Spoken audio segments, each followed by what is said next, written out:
All right, let's get started. Hello, everyone, and welcome to Cloud Academy's Enterprise Webinar Series, Cloud Hustle. Today's webinar, Crush Mediocrity, 3 Steps to Unleash Your Team's Cloud Potential. I'm John Chell, Senior Assessment Manager at Cloud Academy. I want to thank all of you for attending today. A few key points before we start. This webinar is being recorded. After our live webinar is concluded, we will send a link of the recording to everyone registered to attend.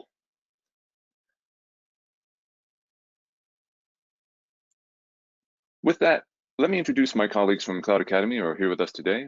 First, Mark Smith, Director of Solutions Engineering in the US. Hello, Mark. Hi, John. Thanks a lot. Really looking forward to spending a little time with everyone today. Appreciate you joining us. And James Chillman, Director of Solution Engineering in the UK. Hello, James. Hi, John. Thanks very much for having me. Good morning, good afternoon, and good evening, everyone. Looking forward to getting stuck into the webinar. On our agenda today, I'd like to briefly discuss the issue of skill gaps and how it affects companies' ability to obtain cloud expertise. Then Mark and James will provide a demonstration of Cloud Academy and then training resources we offer. And finally, we will conclude with Q&A. Feel free to add any questions in the chat box, and we will answer them at the end of the session. Now, I want to start off with the fact that skill gaps are real. Skill gaps have always been a concern at business as businesses strive to remain competitive. Businesses of every size have been competing for portions of a finite pool of cloud expertise in order to migrate smoothly to the cloud. But now, the demand for cloud knowledge has grown significantly over the last few months due to the COVID-19 pandemic.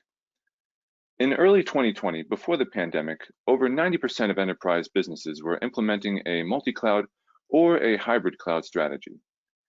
The pace of cloud migration varied from business to business, but at that time, 8 out of 10 business decision makers had doubts they would hit their objectives on schedule due to the talent shortage. Now with the pandemic, 87% of global IT decision makers plan to accelerate their migration to the cloud. There is also the question of how businesses address the issue of skill gaps. According to Career Builder reports, companies are spending an average of $800,000 annually on hiring. At the same time, nearly half of all businesses spend only $500 per employee on upskilling. So what does all of this mean? Well, first, because of COVID-19, many business leaders who wanted to reach the cloud but lacked confidence in their original migration schedule are now likely being asked to accomplish larger migrations in less time. And the skill gap is one of the key factors slowing them down. At the same time, businesses are mainly addressing the problem of skill gaps through hiring and not training. They make a large initial investment in hiring talent, but are far less attentive to maintaining the value of that investment once each employee is hired. So yes, skill gaps are real.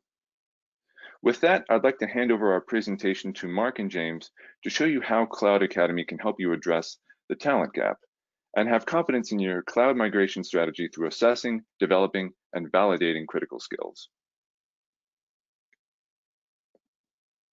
All right. Thanks a lot, John. Just to set the stage a bit here. So John did the introductions for us. I do work here in the US. The majority of our customers based in the US. James works in the UK. And between the two of us, we've got a lot of experience hearing some of these scenarios, obviously, that John was just alluding to, but helping organizations execute on these very challenges. So what I want to do is frame this up in a way to show you how Cloud Academy is structured to actually attack skill gaps, to be able to manage all of the different outcomes, business outcomes you're looking to achieve, and have complete transparency all the way through, while knowing that you have an exceptional experience for your end users going through to develop the correct practitioner level skills that they would need to have.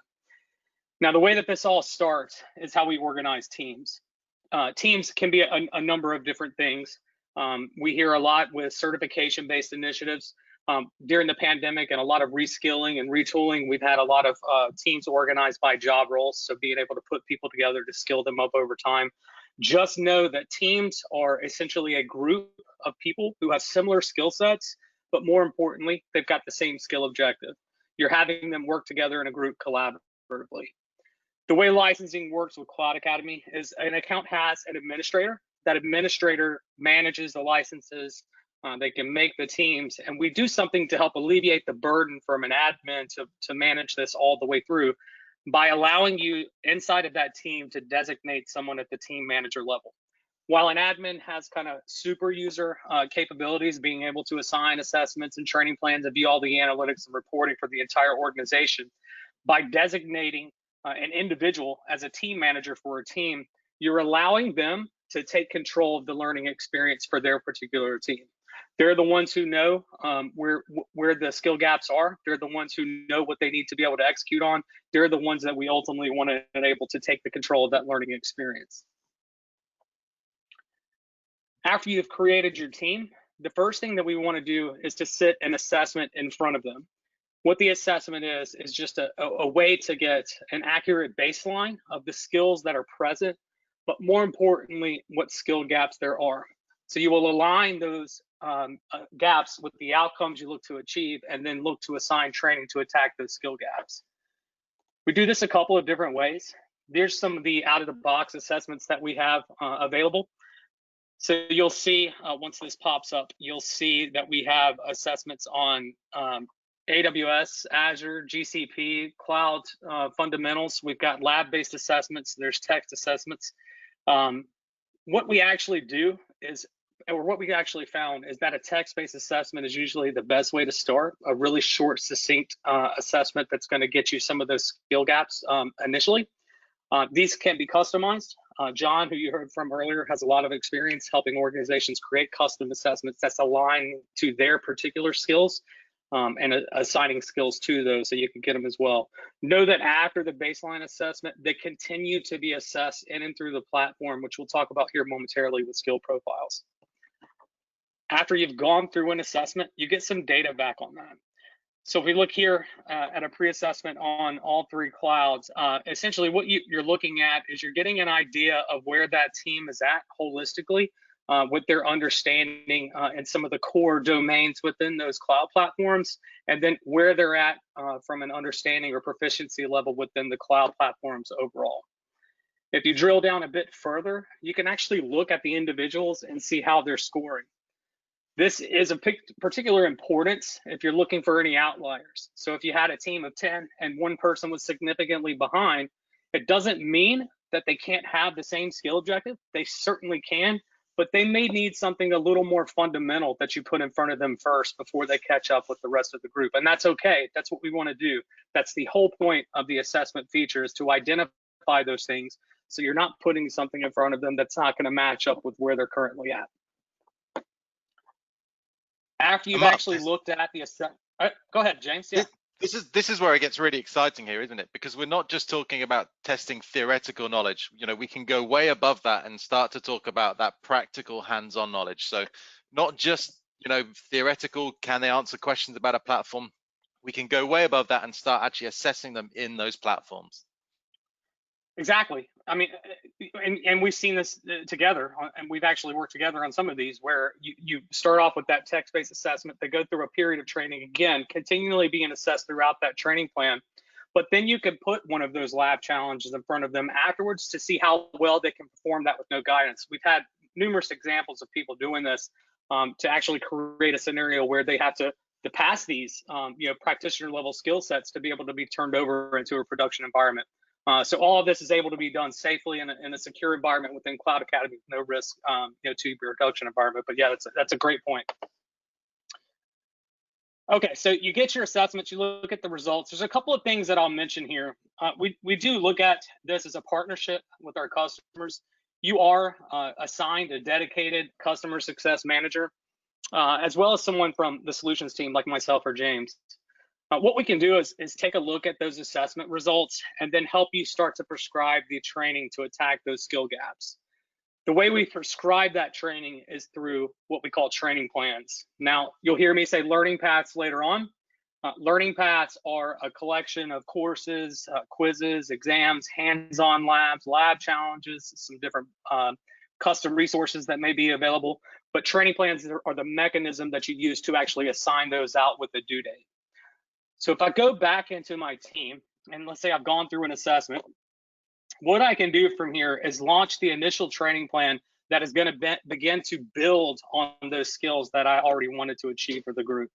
So if they're starting off in an Azure role, and I've got a group of security engineers who want to get some fundamental content, these are all out of the box training plans that we have available, but you can come and create custom training plans for yourself. We'll talk a little bit more about that with Content Engine, but just for now, we're going to land on one of these.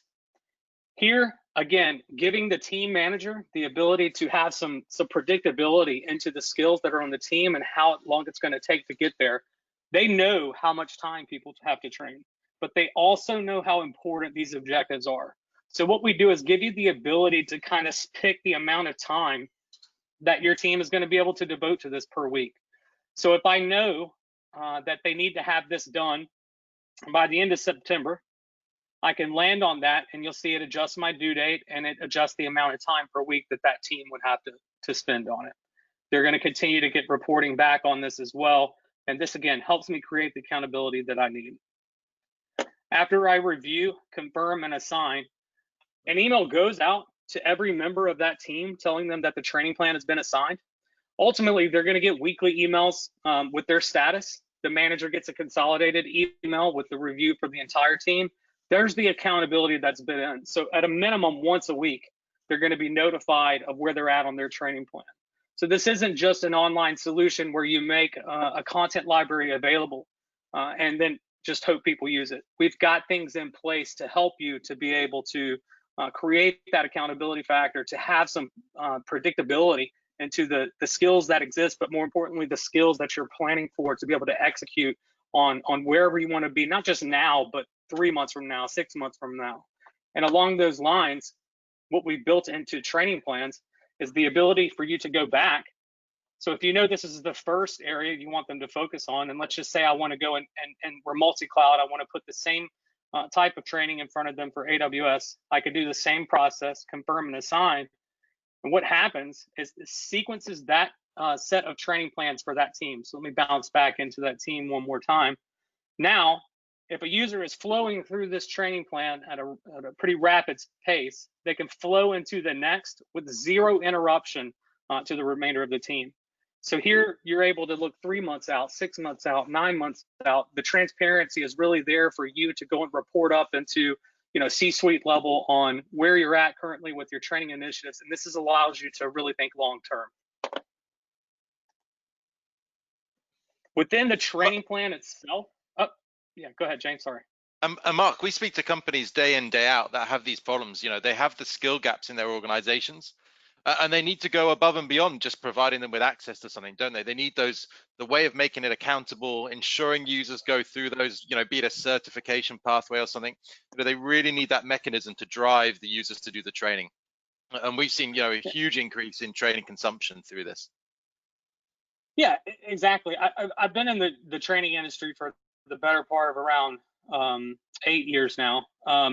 It is one of those things where I've had access to things in the past. I have best intentions, but people get busy, and then it sometimes can become an afterthought. This is just, it's not assuming that people don't want to train by nature. What it's doing is just helping to solve for some of the life problems that tend to happen. So now they have that accountability built in. And while this is a great tool for managers, you would be very surprised at when we look in our customers and we're able to go and talk to some of the end users, how much they appreciate the accountability that's built in just to keep them on task with where they need to be. And there are some extra layers that are in each of these training plans from a managerial perspective. So in this instance, if I'm looking at this training plan, I can get an idea of skills as they're growing along. But as people are growing and they're becoming behind on a training plan, I'm able to see a couple of different things: the progress that they're at, these average scores. So when I show you a learning path, you'll see there could be multiple exams in there. It's just showing you how well they're digesting that information, the last time they've accessed it, and how they're tracking. What, as a manager, is there is a bulk nudge capability, but I can actually come in and have these done automatically. So if a user is behind on their training plan by 70%, it will automatically email this nudge to them. or I can come in and do these manually and change the message if I want to. So there's been a really effective tool, just that added layer to be able to help team managers be able to really kind of figure out, is something going on with that, perhaps that one individual that's keeping them from staying on track that maybe they haven't communicated to them already. All right, so what I like to do here is that's the pre-work. Basically, you've gone through and created your teams, you've baselined, you've assigned the training plans. Now the fun stuff starts happening. You start to see what some of the results are coming out of this. So the first thing that we're going to look at is just analytics. This is the consumption level metric.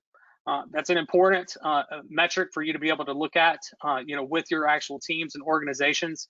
It's reportable on every level. We do it by different learning activities, but an actual when we're going through large scale certification initiatives with our customers, they love the fact that they can come in. So if I'm on Solutions Architect Associate for AWS, I can actually look at that final exam that exists in that learning path. This is the true prep exam for that.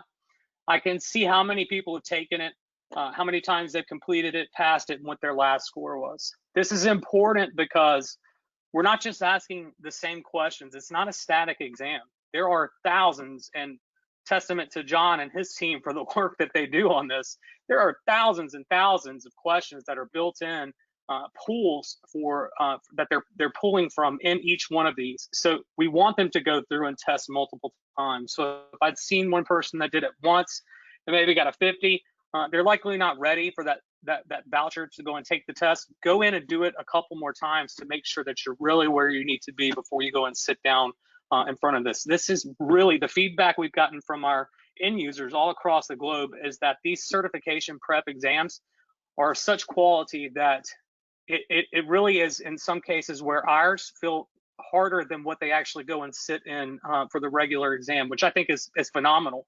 So yeah, kudos to John and his team for the work that they do on that. Thank you, Mike. Yeah, I don't think you realized you were going to get that nice of a shout out. So I'm just giving you a good day over here. Yes, you are.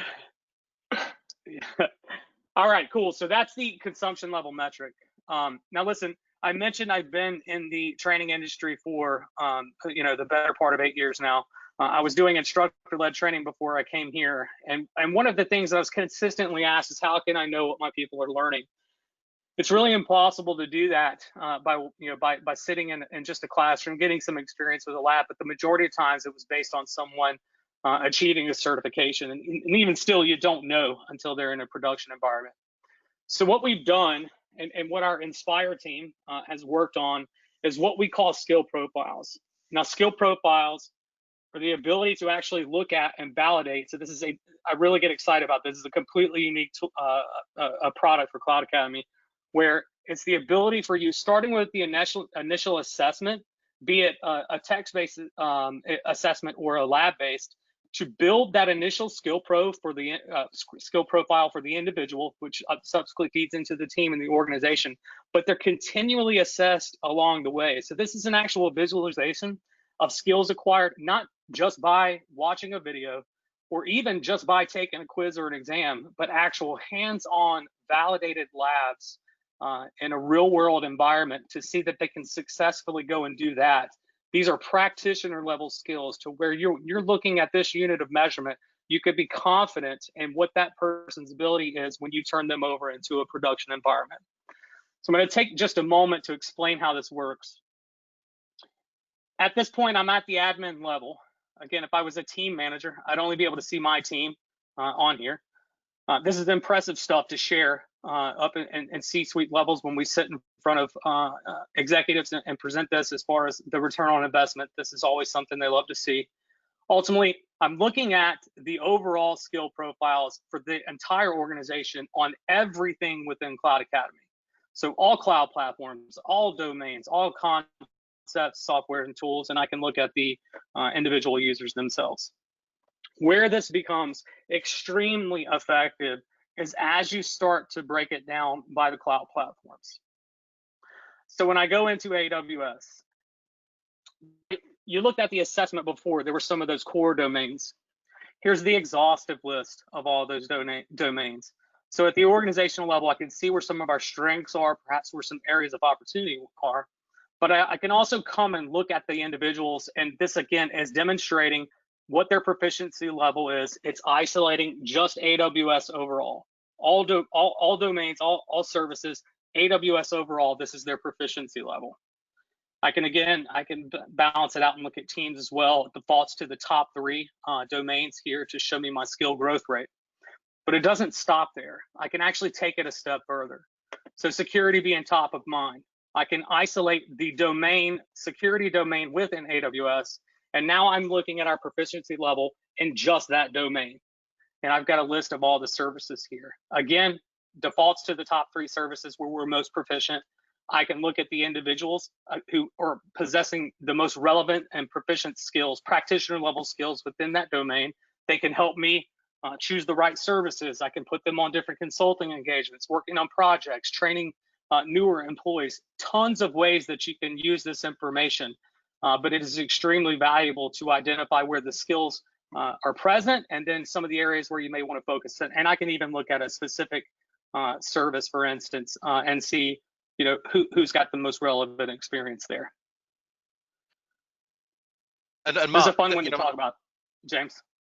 I was working with a company the other day, and this is incredible level of data that we get out of the platform. They'd previously been used to sort of classroom environments. They had data around, you know, had their users sat the class? Yes, they had. Had they got a certification? Yes.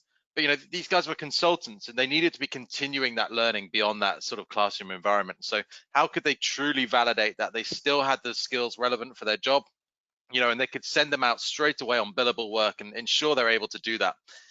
And when you start to drill down on this data, it just gives you such a good insight into, are they ready? You know, and maybe perhaps they're not. Maybe they need to go through some more training. So it's giving you such a good insight into that. Yeah, exactly. And I'm just kind of hovering over really quick to show you the same information is available for all 3 cloud platforms. And as you go into different areas, different topical areas on the side here, you can actually start to look at things like, you know, Docker, Kubernetes, Chef, Puppet, Ansible, whatever it may be, and look at those specific skills too. But yes, this is extremely powerful. I'm gonna wrap up with Content Engine, but what I want to do now is just take a step back. I mentioned this before I started. All this is for naught if you don't have an experience for the end user that really lures them to the platform, engages them, empowers them, and is a good experience for them. So what we did is build this enterprise platform and around an already exceptional end user experience, and we continue to build upon that. So I'm going to take a step back here and go to the dashboard. So at the dashboard level, I'm able to see any assessments that are assigned to me. I can see any training plans that are assigned to me. In this case, I've got 2 active training plans that have been assigned by managers. But one thing we added here recently was the ability for an end user to create their own personalized training plan. This sits independent of something that a manager assigns. So the organizations we work with encourage you know, self-teaching and learning and go and taking those initiatives to make yourself a more well-rounded practitioner. A lot of people have different goals and aspirations. They can actually go and create their own training plan, assign it to themselves with that same accountability level built in with the reminders, and they can integrate their own training reminders throughout as well. So again, really exceptional for the end user to be able to do that. Your activity, you can always go and look and see and continue what you're studying. We've got certificates of completion built in, certificates of excellence we call them, but they account for the CPEs, which many of our customers are using those to upload their LMS for credit for learning. And then the Discover tab. This is the AI component built into the platform. So as you train, it's beginning to learn your behavioral patterns, things that are of interest to you. And we'll subsequently make some recommendations. So again, looks like Netflix, top picks because you completed. And we're always adding content to the library. We have a stripe down here that continues to rotate the content that's being added over the last 30 days as well.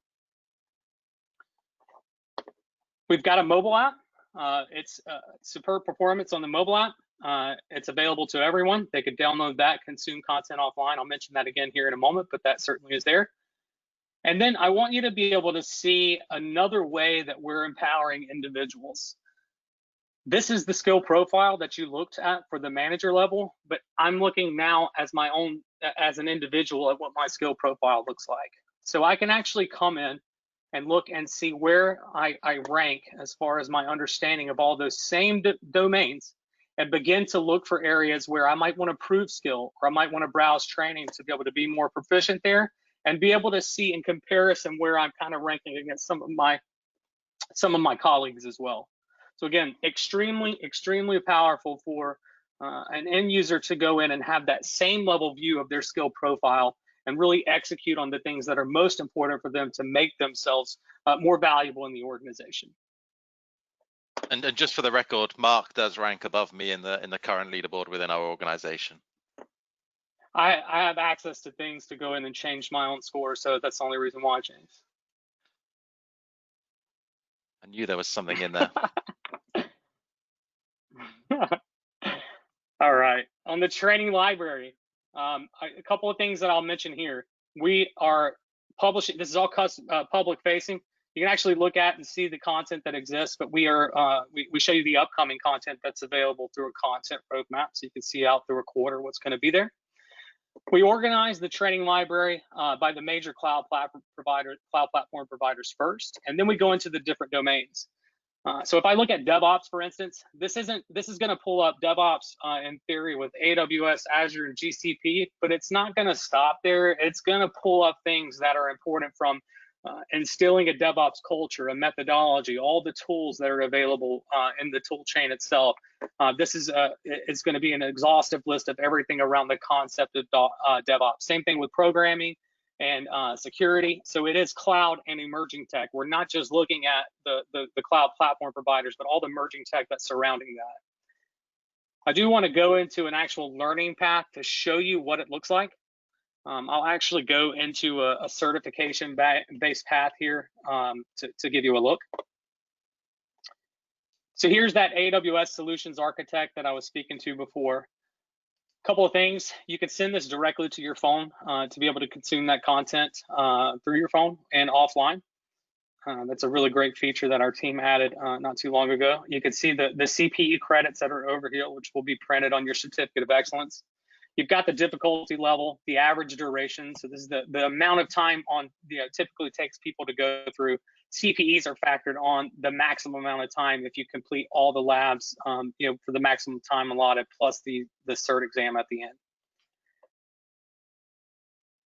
I'm not sure they have mobile phones when learning we path, started. you can see it's all. Oh, that hurts. That hurts. I don't even know if I don't have a comeback for that. Honestly, that does hurt.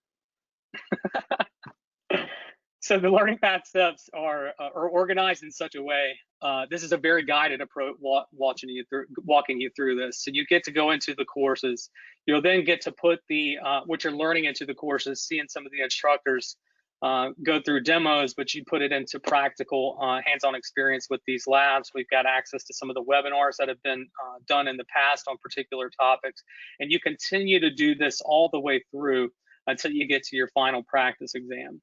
This is the consolidated certification path. On the majority of the learning paths, you'll see multiple quizzes and exams built in. And I should mention, for this particular learning path, we have a whole stripe dedicated to additional knowledge checks for the solutions architect as well that our students have access to. Mark, this is John. Yeah. I just wanted to jump in real fast and also mention that what you can't see here is that at the end of each course in this learning path, we do have short bite-sized quizzes to just check your knowledge and make sure that you've understood the key concepts within each course. So it's not just the cert prep exam at the end. You also have these bite-sized question sets at the end of each course. Just wanted to add that. Yeah, great context there, John. Those contextualized quizzes are phenomenal. I've gotten a lot of great feedback on those too. So I'm going to pop open just a course here really quickly, just to kind of show you what this looks like for two reasons.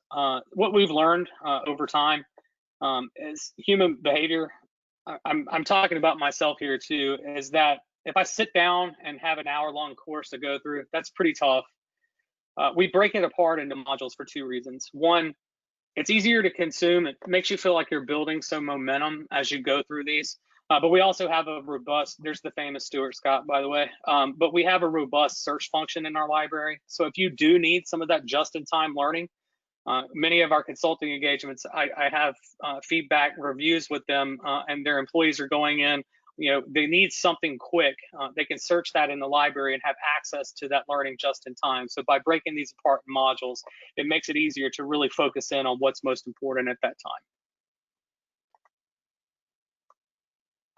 We'll launch a lab here as well.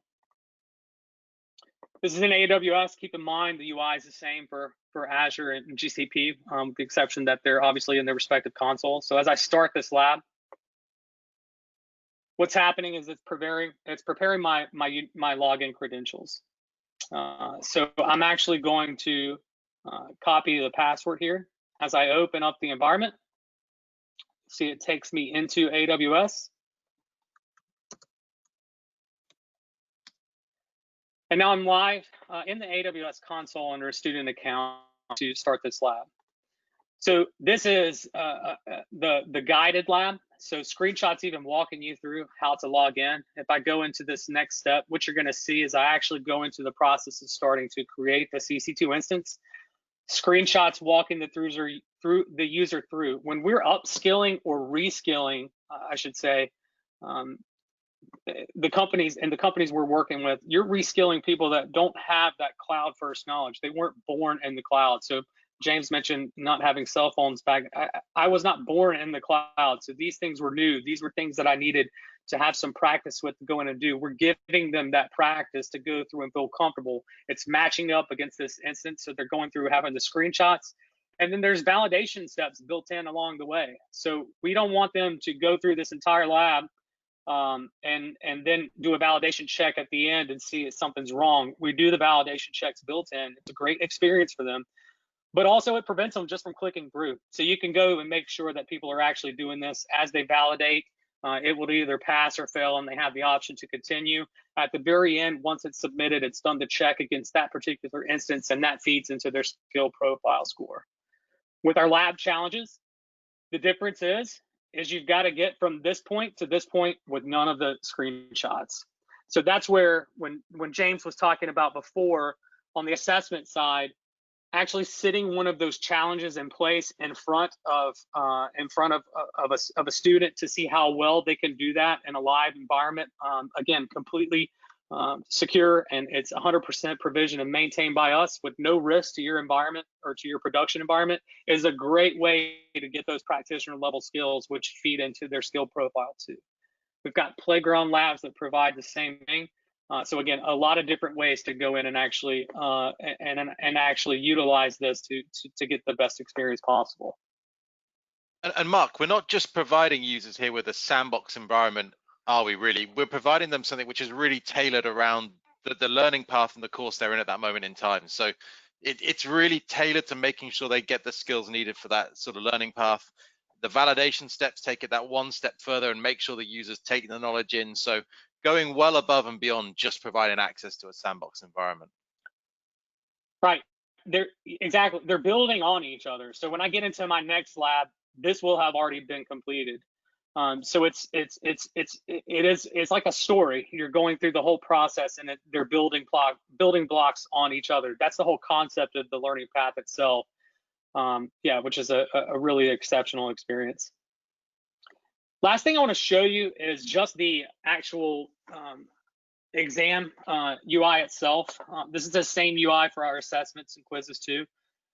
Ultimately, I want to talk about a few things here because we do this.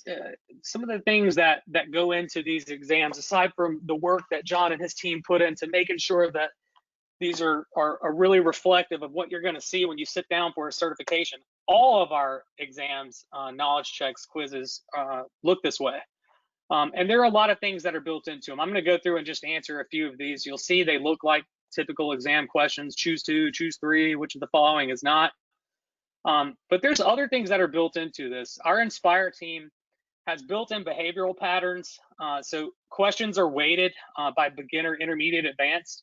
If you answer 5, or I'm just throwing out some random number here, but ultimately, if you had 5 behavior pattern built in, where there's 5 beginner level questions that you get correct in a row, since the assessments and the skill profiles are adaptive, what happens is it will adjust the difficulty level of that next question to something more intermediate. You get that right, it perhaps pulls from another intermediate question. You get it wrong, and it goes back down to a beginner level. So it's constantly testing the skills as they go through these to make sure it's an accurate depiction. I can skip questions. If you don't know the answer, skip it. We don't want you guessing. We're going to give you the answers to the test questions, whether you skip them or not. But we don't want you guessing and then having the platform assume knowledge that isn't there. We actually don't have the questions that you skip feed into your skill profile for that very reason. We want to put the end user at ease and feel comfortable knowing that if they skip it, they can go back, look at it, study more, and be able to pass it the next time when that question comes up. So I'm going to go ahead and submit. You can see I could resume session and answer all those skip questions. We need a virtual drum roll now to see if Mark's passed or failed. I was hoping for double digits, but this is disappointing. Yeah, I'm bad off. So now I want to show you how this is working feed into your skill profile. So I was talking about this, and I showed you on the skill profile screen earlier. So if I answer a question in Glacier that's going to relevant to Glacier, it's going to assume knowledge on that specific service, which then assumes some knowledge within the domain of storage overall, which then assumes knowledge into my overall AWS proficiency score, and then feeds into my overall Cloud Academy skill profile score. As I'm looking at these results, because I know I can do better, I can improve score immediately with the quiz on any of these, or I can browse training that would actually take me to some different courses that would help me prepare for that. I continue to get results. Here's where when I'm talking about the work that John and his team put in, it takes a lot of work to get the number of questions that they're pulling from for us to be able to be comfortable giving you answers to all the wrong questions, the skip questions, and the correct questions. So you get it wrong, we'll give you the correct answers, we'll give you an explanation. This is a certification prep, so it's pointing to some AWS documentation, which is really effective for that. A lot of times you'll see reference to courses that are in the platform that they could go back to as well. Again, same thing for skipped questions and even the correct questions. So really, really, really great experience for a user at the end of exam to be able to go back and look at this and see how they did on each specific area and really dive into those areas where they weren't comfortable, so they can make sure the next time that question comes up. If they get it wrong, there's a good chance they could see it on the next iteration. If they get it right, it reduces the chances that they see it on that next iteration of the exam as well. Mark, I just wanted to add one thing, and that is there is a feature where, let's say you're sitting down to the exam, you're ready to do your best on the cert prep, and it is a longer exam, so you've set aside the time, but something unexpected happens and you have to step away. You're not going to be able to complete the exam. Rather than submitting the exam and having it potentially affect your skill score, you can actually discard it and avoid that, so that there's no penalty. There should be no tension in starting the exam. If you get pulled away, as many of us do, you can simply discard it and try it again when you have more time. Just wanted to mention that. No, that's awesome, John. And you actually brought up something else that I meant to mention on the Handson Labs. We're working on releasing a feature with our labs for the same reason. You get into a lab and you get pulled away for either a work emergency or something personal that you have to do. What we'll have built into the platform is the ability to kind of pause the state of that lab for a period of time and be able to go back and resume, where you were before. Thanks for bringing that up, John. One other thing that I want to talk about when it comes to the learning path that we're going to be adding in is what we're going to call live sessions. So our parent company QA, which does instructor-led training, we're going to actually build in to the learning paths tiles where someone can enroll in a live session with an instructor. We do personalized webinars for our customers now. These would be sessions, 1-2 hour sessions to be able to log in, to go through some scenarios with an instructor live and be able to ask questions. These could be geared around, very specific topics. It could be for certifications, different things like that. Stay tuned. That is something that's coming. It is extremely exciting. Can't wait until we get to some point to be able to share some more information with you. But that is on our roadmap and something we're working fast and furious on. All right, I'm going to wrap up here with Content Engine. I want to just talk briefly about what this is. It is, again, a completely unique product to Cloud Academy. We're giving you the ability to take everything that I just showed you and make it your own. So all the training can be completely contextualized to the way that you do things in your stack, the way it looks like in your stack, I should say, and what's most important to you and your user base. I'm going to start with a simplified example on the custom resources. These are static files, so it could be an MP4, it could be a PDF, whatever. You put that in there. That is a custom resource. You can assign a skill to that as well. Let's just say it's a 10-page security document on security policies, at your company.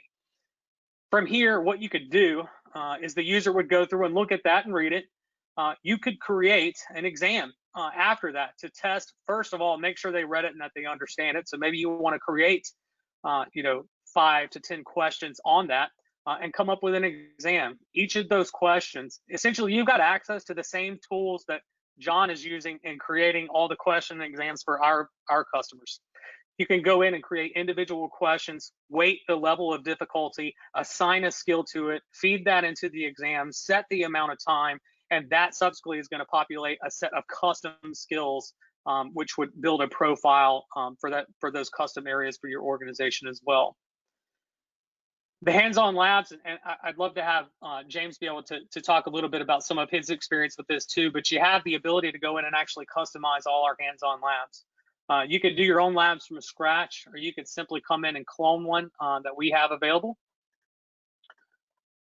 And what happens after you clone it, fills all this information in, you've got the steps, you can go in and add more steps that you want, but we give you the ability to come in here. You saw what it looks like on the front end with all those screenshots. So now I can come in and add whatever information I want to this. I can change any of the text. I can change any of the code that might be in the lab. I can update screenshots. Again, make this completely contextualized to the way that we do this particular function within our organization.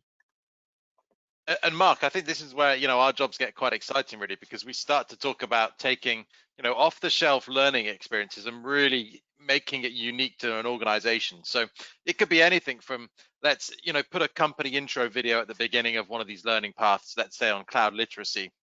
Let's put thousands of users through it. Let's get them all upskilled on cloud.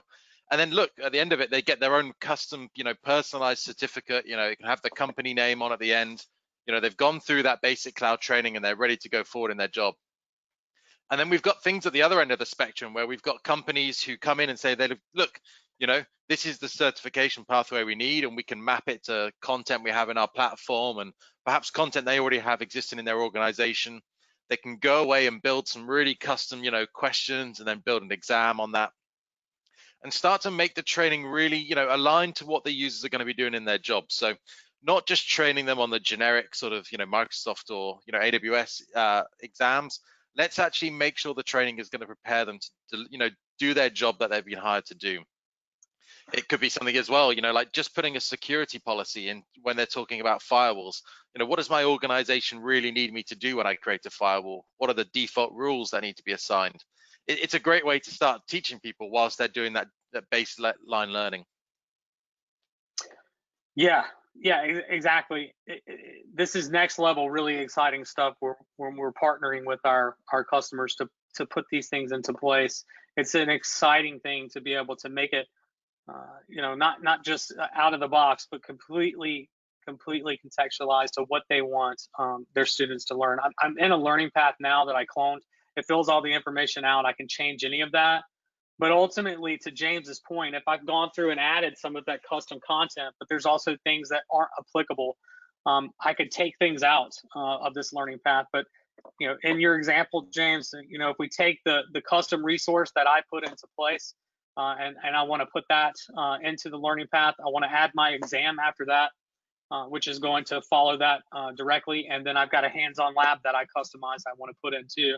What happens, it puts it all down for me at the bottom, and I can move these as I see fit. So again, this is the back end, folks. You actually have access to the back end systems to create your own learning paths. And then once you published it and made it available, it looks the same way it did on the learning path that I showed you before. You can actually assign these, go back and assign these as training plans. And the great thing about Content Engine is it's available to everyone. This isn't just something that's available to admins or to team managers. You're the people that are doing the work, that work for you, have the knowledge that it takes. You can empower them to go in and build these custom learning paths. There are protections in place that you have to publish it. So you'd have to do some type of QA to publish that. You can make it available to your entire organization, or you can make it available to just certain teams within your organization. It is only available to you in your instance, but you can actually restrict who can see it within your own instance as well. So again, complete customization and the ability to add that, to the learning path as you move forward. And Mark, our product team just took this to another level, didn't they? We can now even go further and start to upload, traditional SCORM content straight into the platform. So if you've got that pre-existing sort of digital training courses, you can jump straight in and put them straight into Cloud Academy. Exactly. Yeah, that's a great point. And you get to the final ends here where you can publish, and then it's available to be able to go out to the rest of the organization. John, that wraps up everything that I wanted to show in regards to platform capabilities. I'm going to stop showing my screen. I want to see if you had any questions that came up throughout the presentation. I'm happy to answer any of those, or let James take them all as well. Thanks, Mark. Yes, we did have a few questions from the audience. First, regarding nudges, the attendee was wondering, does this link directly with Outlook for reminders? Yeah, it's a great question, John. Yeah, go ahead, James. So the nudges don't directly link with Outlook, but there is an option on the user dashboard to actually, link this up to your Outlook, set some reminders. Your organization said that you need to do 2 hours of training per week. This gives you that opportunity to drop that into your calendar straight from our dashboard and set some, timely reminders that you need to be doing that training. So not linked to the nudges, but yes, there's that ability to put it in your diary. Okay, and the nudges that email generated will go directly to the email that user is registered with. So if it's their company email, those nudges will go directly to them. Okay, great. Our next question, to paraphrase, they're just wondering if we have a record of, they're asking about universities that we work with, government agencies that we work with, and are just curious what kind of group suite Cloud Academy has experience working with. I'll let you handle that one, Mark. Yeah, I mean, without naming, there's some that we even have on our website, but certainly we've got, I'm sure that there's probably some question around procurement and things like that with government agencies. We've been able to navigate that pretty effectively. But yes, we do work with across the government here, especially in the U.S., working towards some of their objectives. Yeah, the same is true. All the capabilities are there. We've got bridge functionality for our Handson Labs to help navigate if there's any firewall restrictions and things like that. But we've not found anything so far that's been a hiccup or that wouldn't allow us to be able to fully integrate and work within government entities at all. Yeah, and it's exactly the same here in the UK. We've got private, public sector, educational establishments, so a really good mix. Okay. And one last question from the audience here, or excuse me, one more question from the audience here. Do you, and you spoke to this earlier, do we have integrations with other tools? You mentioned the bridges that we offer. Are there any other specific integrations that you'd like to mention?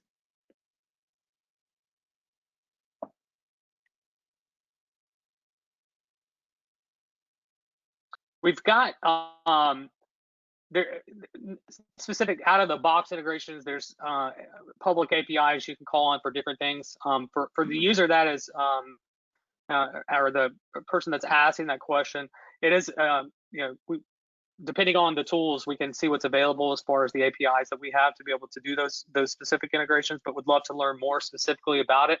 The answer is, although not the most popular answer sometimes, is it depends.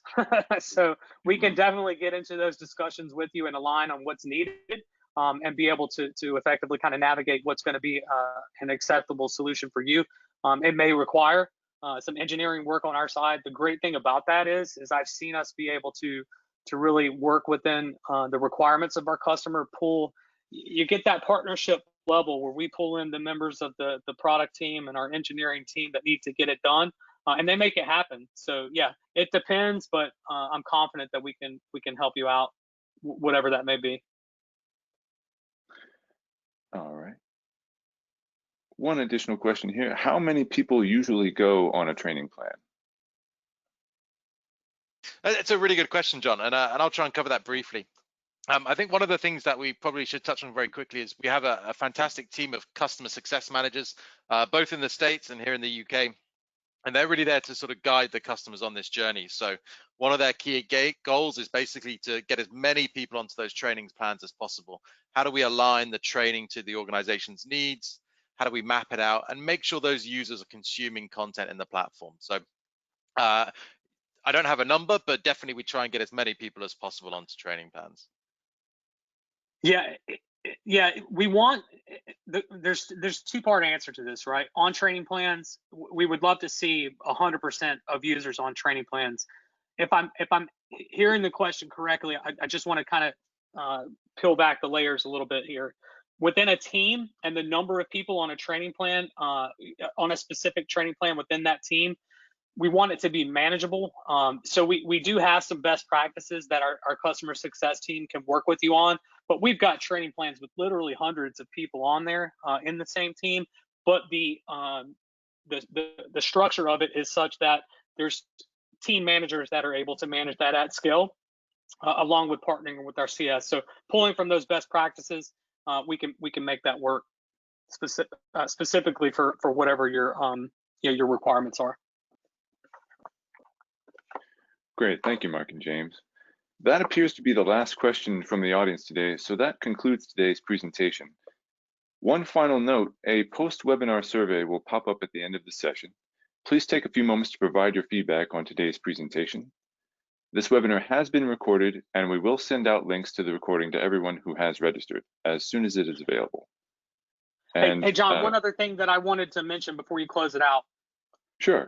We understand that investing in a platform like this is a big decision.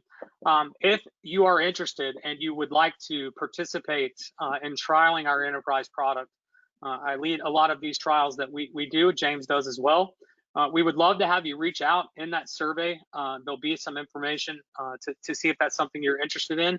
We'll reach out to you. We can set that up and set it up in a way that you can really see in whatever period of time we decide is effective for you, how this can be used to attack whatever your outcomes you're looking to achieve. So please do go through that survey, and if that's something you're interested in, we would love to talk further with you about that. Sorry, John, didn't mean to interrupt your ending there. No, not at all. Thank you, Mark. But that's really all I wanted to say. Have a great day, everyone, and keep on learning. Thanks, everyone. Thanks, John. Thanks, Mark. Thank you, James. Thanks, all. Have a good one. Bye-bye.